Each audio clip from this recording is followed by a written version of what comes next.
Hello, so today we will discuss in this video about excretion in humans. Okay, this is totally different from egestion. Egestion is when we talk about solid waste. Okay, excretion is the liquid waste. Okay, so let's start. Excretion is the process of removal of metabolic waste. Metabolic waste मतलब हमारे body के अंदर जितना भी chemical reactions होते हैं, ठीक है, उसके जो वेस्ट बचेंगे, ठीक, उसको रिमूव करना और जितने भी नॉन यूजफुल सब्सटेंस है उसको रिमूव करना in the form of liquid is known as excretion. ठीक है, एनिमल्स के अंदर एक्सीक्रिएशन के लिए स्पेशलाइज सिस्टम है। क्या है अपने अंदर? किडनी का। ओके, फिर फर्दर और भी है, बट प्लांट्स के अंदर एक्सीक्रिएशन का सिस्टम इतना ज़्यादा वेल डेवलप नहीं होता है like an animal. Okay, so they do not have a special organ, उनके पास स्पेशल कोई ऑर्गन नहीं होता है। ठीक है, thus excretion in plant is not so complex, इसलिए प्लांट्स के अंदर एक्सीक्रिएशन इतना ज़्यादा कॉम्प्लेक्स नहीं होता है एज कंपेयर टू एनिमल्स। ठीक है, वो हम बाद में बात करेंगे प्लांट्स के ऊपर, पहले हम एनिमल्स का देख लेते हैं और यूनिसेलुलर और multicellular. We are the multi. Okay, first we will talk about unicellular. Okay, how unicellular organism excrete. Okay, for example amoeba, bacteria, paramecium, ये कैसे एक्सीक्रिएट करते हैं? ठीक है, तो ये अपने बॉडी सरफेस से ही एक्सीक्रिएट कर देते हैं थ्रू डिफ्यूजन। डिफ्यूजन में क्या होता था? High concentration to low concentration, मतलब इंटरमिक्सिंग ऑफ पार्टिकल्स, यही था ना डिफ्यूजन। तो क्या होता है, अंदर जो वेस्ट प्रोडक्ट है वो बढ़ जाता है इसका, तो उसको रिमूव करने के लिए वो अपना बॉडी से डिफ्यूज़ कर देते हैं। ठीक है, एक्सचेंज कर देते हैं। Unicellular organism like amoeba, paramecium, contractile vacuoles create हो जाता है। कॉन्ट्रैक्टाइल वैक्यूल्स का मतलब क्या है? जब भी एमीबा, ठीक है, फूड वैक्यूल है, इसके अंदर क्या है अभी? ये डाइजेस्ट होता है। अब ये बॉडी साइटोप्लाज्म के साथ मिक्स हो चुका है, ठीक है, बट यहाँ पे एक छोटे छोटे वैक्यूल्स क्रिएट होते हैं। ठीक है, ये वैक्यूल्स का काम क्या होता है? यहाँ से वेस्ट को लेना और फिर इसको ओपन करा करके रिमूव कर देना। ठीक है, अब जैसे यहाँ पे ओपन करा दिया इसने, ठीक, किसने करा है? कॉन्ट्रैक्टाइल वैक्यूल ने, और यहाँ से फिर वो रिलीज कर देगा। क्या रिलीज कर देगा? Waste. Undigested food in unicellular animal is excreted when a food vacuoles merges with the general body surface and opens to outside. Okay, अब मल्टी सेलुलर के अंदर देखो क्या होता है। तो मल्टी सेलुलर के अंदर as we know that kidney plays a major role. Okay, तो ये किडनी का कभी ये पूरा एक्सीक्रेटरी सिस्टम का डायग्राम आ जाता है बनाने के लिए, तो इजली तरीके से बना लेना। ये क्या है? हमारा किडनी। ओके, ये कैसा शेप है? Been like shape. ओके, फिर उसके बाद इसके अंदर क्या लगा है? ये यूरेटर। ये यूरेटर है। फिर यूरेटर किससे कनेक्टेड है? यूरिनरी ब्लैडर से। ओके, और यूरिनरी ब्लैडर किससे कनेक्टेड है? यूरेथ्रा से। Okay, kidney, paired kidneys are the main excretory organs of the body. Body का मेन एक्सीक्रेटरी ऑर्गन्स क्या है? Pair of kidneys. They are basically the filtration units. ये क्या है? फिल्ट्रेशन के यूनिट है। जैसे लाइफ का यूनिट क्या होता है? सेल होता है, वैसे ही फिल्ट्रेशन का यूनिट क्या है? Kidney. Each kidney is made up of many tiny filtration units. अब इस किडनी के अंदर भी छोटा है, जैसे कि टिश्यू है, ठीक है, इस टिश्यू को किसने बनाया? सेल ने बनाया। उसी तरीके से इस kidney is the filtration unit, but इसका भी एक स्मॉलेस्ट यूनिट है। वो स्मॉलेस्ट यूनिट क्या है? नेफ्रॉन। ये मिलियंस ऑफ नेफ्रॉन आपस में मिलते हैं तो जाकर के एक पेयर किडनी बनता है। ओके, और फिर इसी नेफ्रॉन के थ्रू हमारा फिल्ट्रेशन टेक प्लेस होता है। वो अभी आगे पढ़ते हैं कैसे। Kidneys perform a crucial function like filtering waste materials, medications, toxic substance from the blood, regulation of fluid balance of the body and ion concentration. तो फिल्ट्रेशन का काम भी करता है, साथ में रेगुलेटिंग का भी काम करता है, ताकि तुम्हारे बॉडी में फ्लूइडिटी बनी रहे और आयन का कंसंट्रेशन भी बना रहे। अपने अंदर आयन्स है ना, तो आयन निकल ना जाए बाहर। ठीक है, आयन प्रॉपर अमाउंट में रहे। अब देखो ये नेफ्रॉन का काम क्या है, ये तो हमने ऊपर से पढ़ लिया कि किडनी है, बट किडनी के अंदर क्या है, मिलियंस ऑफ नेफ्रॉन।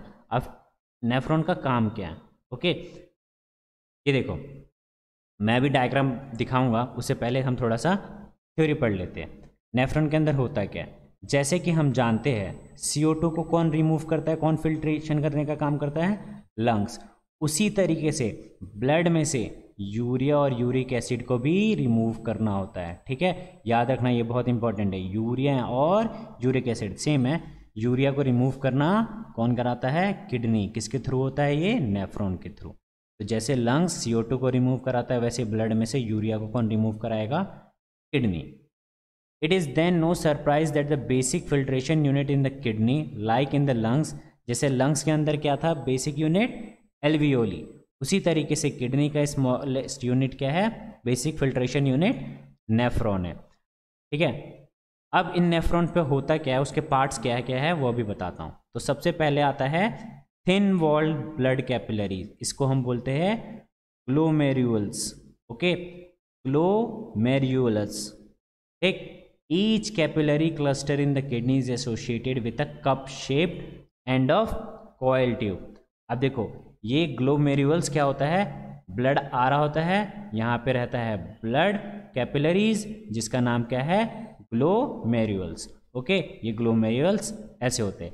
यहाँ पे कप लाइक शेप क्या होता है हमारे पास, बोमन कैप्सूल, ओके। यहाँ से अब ये जो वेसल है, ये वेसल इसके ऊपर कॉइल रहता है, इसके ऊपर बोमन कैप्सूल के ऊपर, ओके, ये ऐसे कॉइल रहता है। अभी डायग्राम दिखाऊंगा। Each kidney has a large number of this filtration unit called nephrons packed close together. ये जितने भी नेफ्रॉन्स होते हैं आपस में एकदम पैक्ड होते हैं। Some substance like in the initial filtrate, कुछ सब्सटेंस पहले से ही फिल्ट्रेट हो जाते हैं, for example glucose, amino acid, salts and major amount of water. वो कहाँ पे फिल्टर हो जाते हैं, इसी कैपिलरीज पे, ग्लोमेरुल्स पे, ये फिल्टर हो जाएंगे यहीं पर, ठीक है। और ये किसके अंदर चले जाएंगे, बोमन कैप्सूल के। अब जो ब्लड आएगा उस ब्लड में से ये सारी चीज़ें निकल चुकी है, ठीक है यहाँ, ठीक। अभी देखते हैं डायग्राम में। The amount of water reabsorb depends on how much excess of water there is in the body. जो रीअब्जॉर्प्शन का जो मेथड है ये किसके ऊपर डिपेंड करेगा, ये डिपेंड करेगा कि तुम्हारी बॉडी के अंदर कितना नीड है वाटर का, ठीक है, कंसंट्रेशन कितना ज़रूरत है, तो उस तरीके से वो वापस रीअब्जॉर्प्शन हो रहा होता है, ठीक है। एक्सेप्ट एक्सीक्रिएटेड सब्सटेंस, फिर वो जो एक्सीक्रिएटेड सब्सटेंस है वो किस में चला जाता है, यूरिन के फॉर्म से और यूरेटर के थ्रू फिर यूरिनी ब्लैडर में जाता है, इकट्ठा हो जाता है, और यूरिनी ब्लैडर के से कहाँ पास हो जाता है, expanded bladder leads to the urge pass out it through the urethra, फिर यूरेथ्रा के थ्रू क्या हो जाता है, वो लिक्विड पास हो जाता है। अब एक फैक्ट वाली बात क्या है, ये देखो, एक हेल्दी एडल्ट, ओके, एक पूरे मतलब उसका जो किडनी है वो पूरे एक दिन में 180 लीटर फिल्टर कर देता है ब्लड को, कितना, 180 लीटर्स, बट इसमें से हम सिर्फ 1 to 2 लीटर ही क्या करते हैं, एक्सीक्रिएट कर पाते हैं, ठीक है। बाकी का क्या होता है, क्या हो जाता है, रीएब्जॉर्प्शन। अभी बोल रहा था मैं, रीएब्जॉर्प्शन हो जाता है, ओके। देखो आप डायग्राम के साथ समझते हैं इसको हम। तो देखो आप ये नेफ्रॉन, तो नेफ्रॉन में जो डर्टी ब्लड आता है, ठीक है, वो किसके थ्रू आता है, रीनल आर्टरी के थ्रू, ठीक है।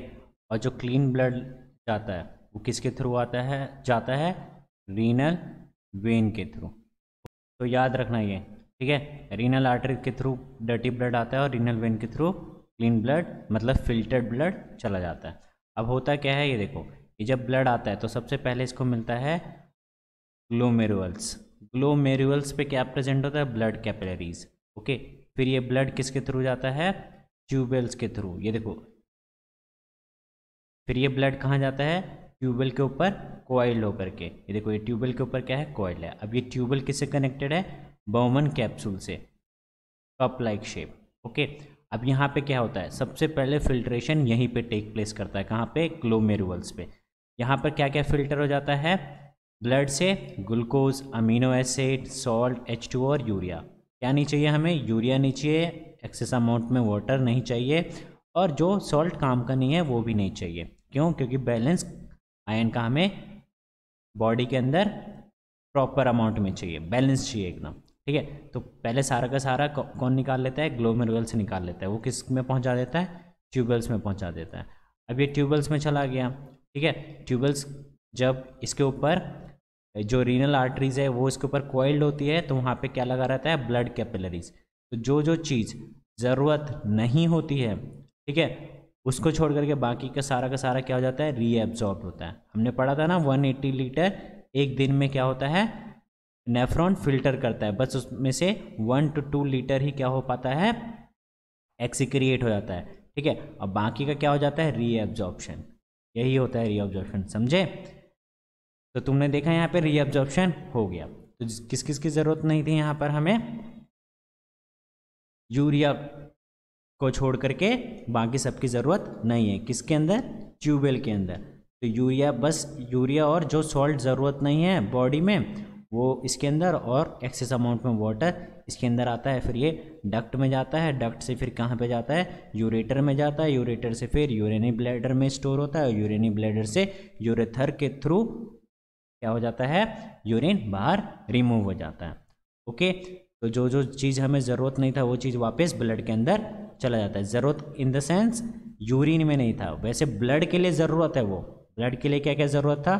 Glucose, amino acid, salts, water. Okay, और क्या ज़रूरत नहीं था ब्लड के लिए? यूरिन। और यूरिन के लिए क्या ज़रूरत था? यूरिन बनने के लिए बनने के लिए यूरिया, एक्सेस अमाउंट में वाटर और सॉल्ट। ठीक है, तो आई थिंक तुम्हें ये चीज़ क्लियर हो गया होगा। इसके बाद आता है हेमोडायलिसिस। ये हेमोडायलिसिस क्या है? आर्टिफिशियल किडनी का पूरा सिस्टम होता है हेमोडायलिसिस। जिसका किडनी फेल हो जाता है, ठीक है, उसको डायलिसिस पर रख देते हैं। ठीक है, ये डायलिसिस की टेक्नोलॉजी क्या है अभी बताता हूँ मैं। बिल्कुल ये किडनी की तरह ही काम कर रहा होता है फिल्टर करने का। इसका काम क्या होता है? एक्सेस अमाउंट में वाटर रिमूव करना, सॉल्ट को रिमूव करना, आयंस को बैलेंस करना, रिमूव वेस्ट प्रोडक्ट को निकालना, जितने भी तुम्हारा अंदर केमिकल रिएक्शंस होते हैं। ठीक है, ये किसके थ्रू निकलता है? सेमी परमिएबल मेम्ब्रेन के थ्रू। ये सेमी परमिएबल मेम्ब्रेन कहाँ लगा होता है? तुम्हारे डायलाइसर पे। ठीक है, ये देखो, ये डायलाइसर पे सेमी परमिएबल मेम्ब्रेन लगा हुआ है। ओके, और इसमें क्या कनेक्ट कर देते हैं? डायलाइसेट। डायलाइसेट क्या होता है? एक फ्लूइड होता है जिसके अंदर, सपोज देखो ये है, इस फ्लूइड के अंदर मैं क्या क्या रख देता हूँ? Amino acid, glucose, H2O, salt.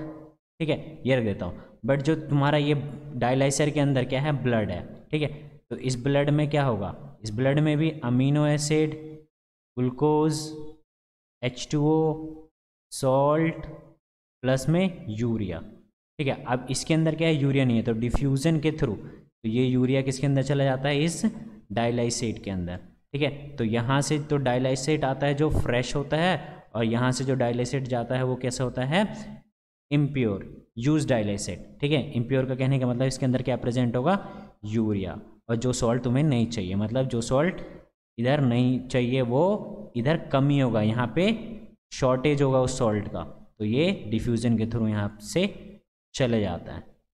ठीक है, तो आई होप तुम्हें ये चीज़ क्लियर हो गया होगा। तो सेमी परमिएबल मेम्ब्रेन यहाँ पे लगाया जाता है, और ब्लड में से ये वेस्ट प्रोडक्ट ऐसे डायलिसिट के अंदर चले जाता है, और तुम्हारा ब्लड क्या हो जाता है? प्योर। वो फिर यहाँ जाता है, यहाँ जाता है, तुम्हारे बॉडी के अंदर चले जाता है, और तुम क्या हो जाते हो? हैप्पी। ओके,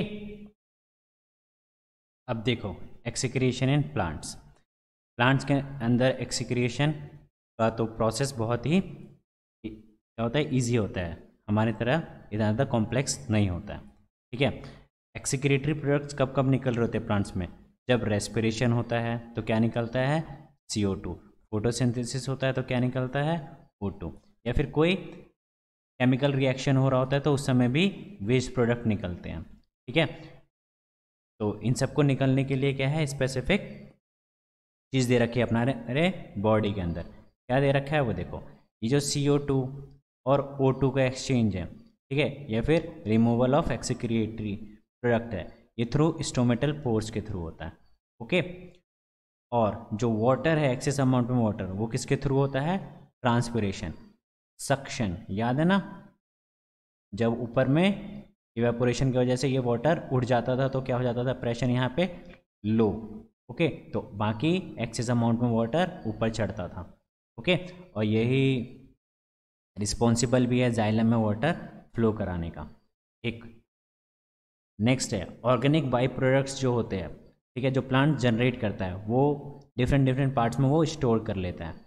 ठीक है, कहाँ स्टोर करता है? बार्क में, स्टेम में, लीव्स में। जैसे कि ये गम्स, ऑयल, लेटेक्स, रेजिन्स, ये सब क्या है? इसके एक्सक्रीटरी प्रोडक्ट्स। ये प्लांट्स खुद यूज़ नहीं कर रहा होता इसको, ठीक है, ये इसको रिलीज़ करने के लिए वो ऐसी ऐसी जगहों पे स्टोर कर लेता है। अगर तुम्हें ऐसे चीज़ देखना है एक्सक्रीटरी, तो तुम जा सकते हो अपने नियर बाई कहीं भी पार्क वगैरह में, जहाँ पे तुम पक्का ही देखोगे कि वाटर कुछ निकल रहा होता है प्लांट्स में से। ठीक है, वाटर हो गया, ये लेटेक्स हो गया, तो these are the excretory products for plants. Okay, या फिर इसके अलावा अगर कोई पार्ट उसका ख़राब हो जाता है प्लांट्स का, तो उसको वो शेड ऑफ कर देता है, मतलब उस पार्ट को वो अपने आप ही रिमूव कर देता है। ठीक है, कुछ एग्जाम्पल एक्सक्रीटरी प्रोडक्ट्स प्लांट्स के। ऑयल प्रोड्यूस करता है कौन? ऑरेंज। लेटेक्स कौन प्रोड्यूस करता है? Rubber tree, papaya tree, etcetera. और कुछ प्लांट्स क्या करते हैं एक्सक्रिएट? सॉयल के अंदर ही करते हैं। ठीक है, तो इसी के साथ ये चैप्टर फिनिश। आई होप तुम्हें ये चीज़ क्लियर हो गया होगा।